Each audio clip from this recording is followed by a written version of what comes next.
Dis waar dit begin het. Die aankoms, die afwagting, uiteindelik, al die ure se tel is klaar verby. Welkom tuis in daai klein wit vliegtuigie deur agter. Lekker om hierdie twee te sien op die Kaapse internasionale lughawe, fris en vars. Antoinette se nuwe wiele, ja nee, die moet ingepak word, môreoggend is daar pret en plesier. Maar eers moet die magies volkom, en saam met Christine en Jannie en die skoonouers, aan albei kante, word daar heerlik by Kolkatsja geëet en gekuier, tot waar Jannie natuurlik amper weer naam weggooi. So betaal jy in die veld by Zone 7, want ons is vroeg daar. Dan begin die groot afpak, die lieflike treine.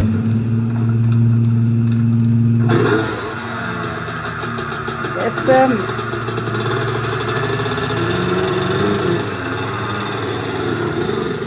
Daai was die eerste keer wat Darryl sy eie nuwe bike gestart het, of in die gang gesit het.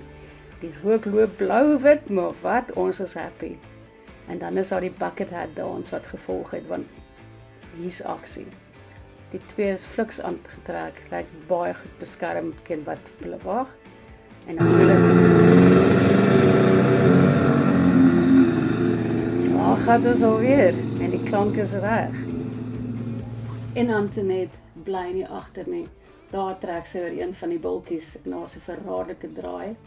Kort verlang kom sy terug, maar mens kan sien dat daar's groot genot daarso. Vlegsel bly net in plek, baie lekker. Daar gaan Darryl weer met sy bike. En hy spring, al dink hy nie hy spring hoog genoeg nie, maar hy spring. Baie beter as wat ek sou waag. Regtig waar, baie trots op die twee. En ons ry, want die baan moet gery word.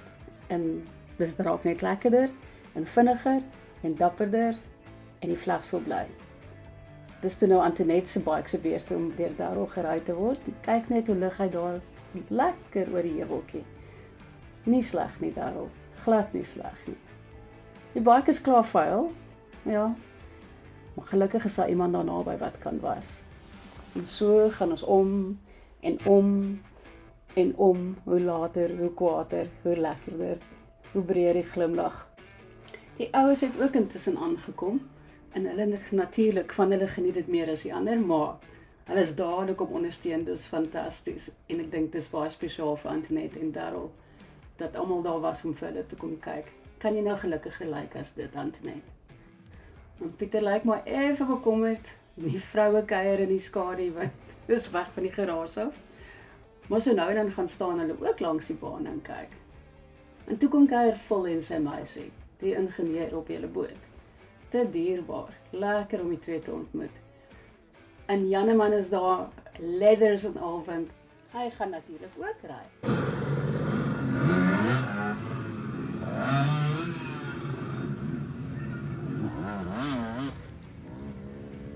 En toe raak dit tyd om te beplan. Die kaart word oopgevou, goeders word neergeskryf, idees word gelig. Ja, dit gaan te gepak word, dis 'n ding van 'n ander perd hierdie. Lekker ingerus, 2 speelgoed ingepak, tente noem dit, en toe skyn die reënboog, 'n blessing vir hierdie reis wat voor lê. Nou almal uiteindelik op hok gejaag is vir mekaar vir een foto, is dit tyd vir die konvooi om te vertrek. En ek staan agter en dink, wat 'n wonderlike tyd wag op julle almal. Ek hoop julle dit so geniet. Dit is so spesiaal. Kom veilig tuis met 'n hart vol memories.